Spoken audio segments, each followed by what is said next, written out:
Good morning everyone. Myself Riya Shaji Mathew from first Sem MSW batch Kristu Jayanti College Autonomous, and my registration number is 23 MSWA 51. Today I'll be presenting on the topic social action ideologies given by Saul Alinsky and Antonio Gramsci. We'll be covering introduction to social action as a method of community organization. Then we look into Saul Alinsky's ideology, then Antonio Gramsci's ideology, then two methods of social action, that is public interest litigation and social mobilization. We'll very quickly look into the concept of social action as the introduction. Social action is the method of social work which is used for mobilizing masses in order to bring about structural changes in the social system or to prevent adverse changes. The key points here are mobilizing masses to bring about structural changes in the social system or to prevent adverse changes. Considered as an auxiliary method of professional social work. It is an organized effort to change or improve social and economic institutions. So social action is a method wherein it involves mobilizing masses or using the people or instigating the people to fight for their own cause or to bring about changes in the social system, the existing social system that is there. And it also aims at improving social and economic institutions or conditions in their system. Some of the common problems which can be tackled through the method of social action are dowry system, destruction of natural resources, alcoholism, poor housing, health infrastructure, etc. Social action is also considered as a very controversial method of social work practice because of its area of operation and the tools and strategies that are used in it. Some of the definitions of social action are, I have mentioned three of them here. We look into just two of them. Friedlander, according to Friedlander, social action is an individual, group or community effort within the framework of social work philosophy and practice that aims to achieve social progress. Keywords to mention are social progress, modifying social policies, and to improve social legislation and health and welfare services. So it can be an individual or a group or a community effort, but it is and as we see in the next definition of COIL, it aims to attempt to change the social environment. Even though it can be an individual, group or community effort, the only aim is not to affect individuals but social institutions, laws, customs and communities. Similar kind of definition is also given by Jack Rothman. We'll quickly look into the objectives of social action. The objective of social action is to create an environment, as we looked in the definitions. All the three definitions mentioned this one point, which means that social action is carried out to create an environment where all the residents of the society live a life free from discrimination, inequalities and injustice, and they fight for their own cause. So some of these objectives were given by a philosopher called Mishra in the year 1992, and he identified the following goals. The first one is prevention of needs, solution of mass problems, prevention of needs to ensure that not a single person in the community is in need of something, but all the needs of every individual is met. Solution of mass problems and improvement in mass conditions. So both of them are connected to bring about solutions for issues of the community as a whole, and in improving the conditions of the society as a whole, as a mass. Influencing institutions, policies and practices so all the institutions, the laws that are there, like I mentioned before in the beginning itself, that it aims at influencing laws, it aims at influencing institutions, and it aims at influencing policies and practices, and not an individual, though it can be an individual effort.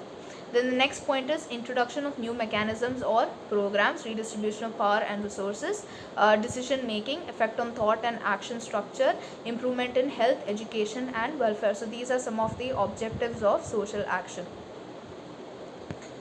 We look now into the tools of social action. I have mentioned here 4 tools: direct action, non-cooperation, intervention, Gandhian model. In direct action, we can I have mentioned some examples as well, like picketing, marches, renouncing honors, haunting fraternization, strikes, boycott, tax refusal, and non-cooperation.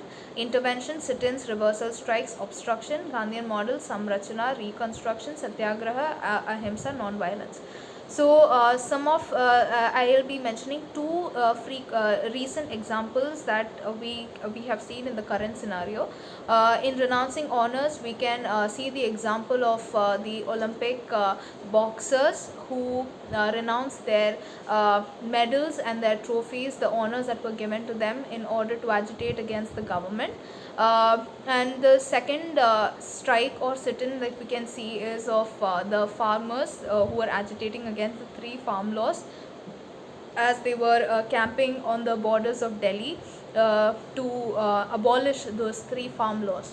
These are the 2 examples, and then we can see the common example of Gandhi's methods of non-violence and non-cooperation as tools of social action. We'll next look into Saul Alinsky's model of community organization. So some of the common points of Saul Alinsky, his life period was from 1909 to 1972, and he was an American community organizer and writer. He was popularly known as the founder of modern community organizing. So he was the one who pioneered this method of social action, wherein he brought in this method of helping the poor and working class people to organize themselves in order to improve their communities, to improve their conditions. So from an early age, he was interested in the dynamics of power, and according to him, problems in the community do not result from lack of effective solutions. So he according to his understanding, there are no lack of solutions. There are so many solutions in the community, but the power to implement the solutions is what is lacking. Like we can see in the current scenario of government itself, there are so many laws, there are so many bills that are passed, laws and resolutions that are passed, but the as far as its implementation and execution is concerned, it is very lacking. Then next we can see that he believed that the only way for communities to build long-term power is by organizing people and resources around a common vision. That is what a community organizer's goal is when he enters into a community. And then his stand on subject of means and ends, meaning the processes employed in the social action process, and the end, whatever the result is going to be. And the result is transfer of power from haves to have-nots, basically meaning decentralization of power, distribution of power among all. He was critical of those who criticize the morality of actions they were not involved in. So there are always people who criticize the actions of the social workers or community organizers if the action is not in benefit of them. So according to him, according to Alinsky, the farther people are away from the conflict, the more they fuss over the intricacies or delicacies of morality. He believed that if a person is not involved in the process, if a person is not involved in the fight, he is often going to point out the ethics, the moral principles of the process. According to Alinsky, the understanding of means and ethics of achieving the desired goals is dependent upon the position of the 2 parties. So both the parties can have a different understanding of the means and process, and also every individual it depends of the understanding of the means and ends can differ from every individual, depending on whether he is involved in the process or he is just an onlooker. In the war, the end justifies the means. Alinsky was of the opinion that once an action has ended, the means can justify or can be justified or rationalized as consistent and moral, depending on whether the end is positive. Like here, the end is transfer of power from haves to have-nots. So it is considered to be a positive end, decentralization of power. So if that end is achieved, then whatever means is utilized in the process, it can be rationalized and justified.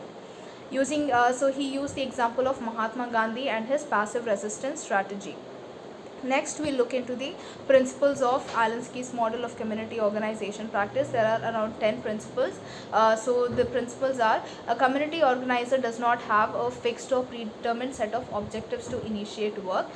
He goes into the community, he understands what the objectives are. He doesn't know, he doesn't have a preset objectives for when he goes into a community organization practice. The next principle is the community organizer should be alert to the dynamic conditions or situations of his or her work.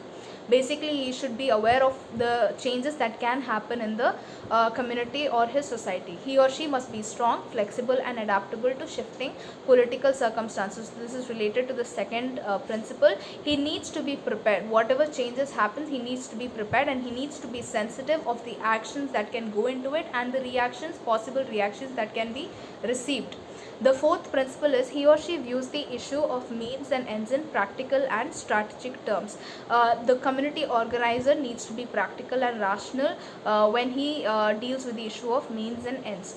The fifth principle is most unethical of all means is the non-use of any means. Obsession with ethical means turns them into allies. So like we discussed earlier, according to Alinsky, if you were obsessing over the ethical means of ethical means of practice, then he understood that we were having a leaning towards the haves, because if we talk about ethics, we cannot actually carry out the practice of social action.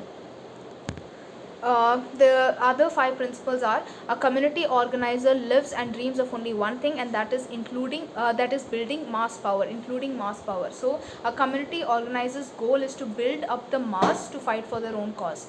The 7th principle is until the community organizer has a mass power base, his or her tactics are very different from power tactics. So the power actually comes when when all the people come together and fight for their cause together. The 8th principle, it is academic to draw a line between purpose and process. Understanding the purpose and the process. The purpose is why the social action needs to be carried out, and the process is how it can be carried out. In community organization, the concern is with the tactic of taking away of power by the have-nots from the haves. So basically talking about decentralization, so that everyone in the society has the power to take part in all the processes and in all decision-making activities. The last principle, the most important role of a community organizer is to agitate till the point of conflict in order to bring about a change. Until and unless the result or the end is achieved, the community organizer has to facilitate the agitation of the entire community to achieve that goal, to achieve that objective, that is decentralization of power, and the power actually belongs to them, so they just need to fight and take it back. The next thing we'll look into is Antonio Gramsci's ideology. So some of the points about Antonio Gramsci, there are a lot of points, but we'll just discuss a few of them.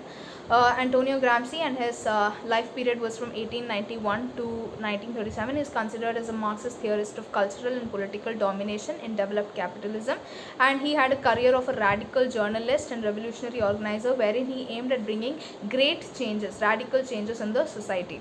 A social activist, a cultural commentator, and later a Communist Party leader. He was in Italy, and how he got into this field was because his father was suspended from his job in 1898 because of politically motivated charges of corruption, and hence he was sentenced to 5 years in prison. He was not able to complete his studies, and he was forced to work because of their economic conditions. He was forced to quit his studies, but again a ray of certainty arose for them when his father was released from his due sentence of 6 years. After a great deal of efforts and support, he was able to clear his examination, and he got a scholarship to study in the University of Turin in 1911.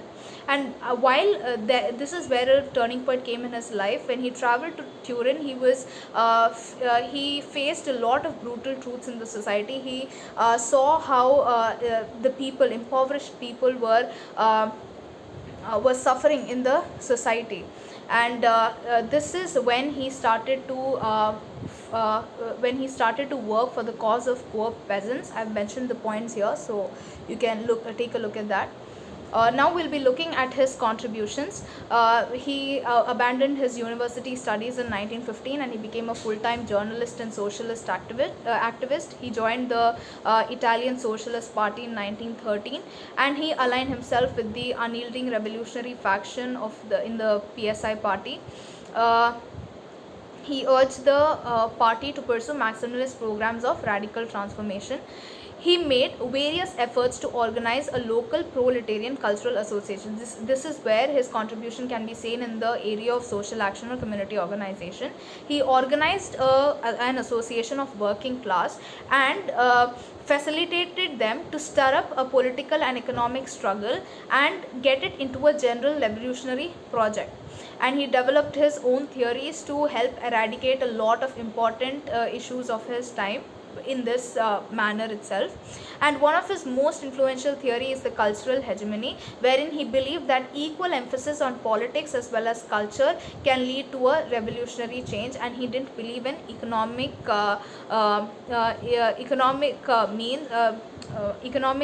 hegemony, even though he took his ideas from Karl Marx's ideas. Then in practical terms, Gramsci's insights about how power is constituted in the realm of ideas and knowledge expressed through consent rather than force. So according to him, when it comes to having ideas and ideologies as the realm of your work, then it doesn't need to be by force. It can be also conducted through consent, unlike the economic hegemony. Gramsci's ideas have influenced popular education practices, including the adult literacy and consciousness raising methods, liberation theology, methods of participatory action research, and many approaches to popular media communication and cultural action. So Gramsci's work has influenced practices like adult literacy, educating the adults about and making them aware about their issues and about their problems and how they can fight for it. Same with liberation theology, wherein all the classes of the society were promoted to live without the slave mentality and live in liberation. Methods of participatory action research, wherein every individual had to participate in the action to live a free life, to live a liberated life, and other approaches as such. The idea of power as hegemony has also influenced debates about civil society and how civil society was narrowly conceived as an associational domain in contrast to the state and market. But according to Gramsci, civil society was a sphere wherein political struggle and contestation over ideas and norms take place.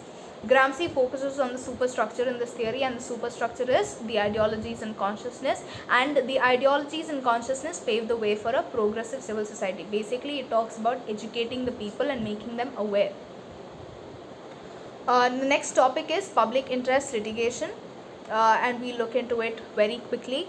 It was borrowed from American jurisprudence, the expression, and it was designed to provide legal representation to the unrepresented groups like poor, racial minorities, unorganized consumers, and etc. People who are passionate about environmental issues and all. PIL refers to the litigation filed in a court of law for the protection of the public interest of people, and the public interest includes issues like pollution, terrorism, road safety, constructional hazards, etc. And it is also a power given by the court of law to the public for the protection of public interest through judicial activism. So any person filing the petition, he or she must prove to the satisfaction of the court that the petition is being filed for a public interest and not just for his or her own sake.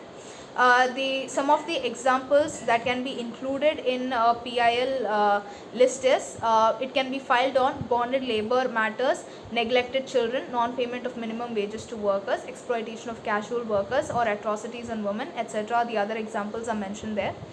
Any citizen can file a public case by filing a petition, but under these articles, under Article 32 of the Indian Constitution, wherein in the Supreme Court, under Article 226 of the Indian Constitution in the High Court, and under Section 133 of the Criminal Procedure Code in the Court of the Magistrate. The PIL letter is usually addressed or written by the aggrieved person, whoever is suffering from it, and a public spirited individual who wants to fight for the good cause of the society, or a social action group for the enforcement of legal or constitutional rights. PIL is an important tool to make human rights to reach those who have been denied of it. We'll quickly be looking into social mobilization as well. I have mentioned a few points in general. Social mobilization aims to facilitate change through an interdisciplinary approach, whether it be economic, whether it be of persons, the individuals, whether it be of resources, everything. It aims to mobilize people and help them to use their own resources. Social mobilization acts as a catalyst for organizing the members of a community to take group action. Bringing them together is what social mobilization does. Second point, by sharing their problems, seeking their own solutions. So how do they do this? They share their own problems. They try to understand what the problems in the society are. They try to bring about solutions on their own. They try to understand what can be the possible solutions, what resources can be used. So they pool in their own resources and they obtain external help from people, and they participate actively in decision making processes and come up with some solution. Then social mobilization enhances individual and group capabilities. It widens people's choices and enlarges the range of things they can do. So hence this is a very important tool which can be used under social action, as it helps people to realize their importance and realize their capabilities and how they can fight for their own cause. It places the values, priorities and agency of citizens at grassroots level at the center of developmental efforts. So that is the center, the values and priorities and the citizens, whatever their priorities and their values are. The next is, according to UNICEF, it is a process that engages and motivates a wide range of partners and allies at national and local levels to raise awareness of and demand for a particular development objective through dialogue. So this is the process wherein it engages and motivates all people, partners, allies, everyone. They bring them together so that they can raise awareness and they can help the people to demand for a particular objective, but through dialogue.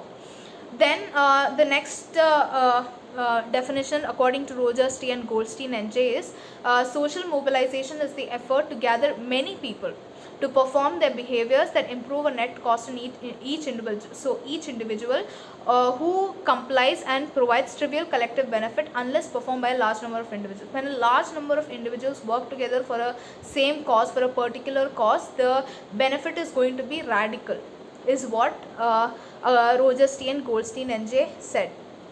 In conclusion, social action as a method of community organization, it shares similarities with all the other methods, whether it be from social casework or group work or from other methods of community organization.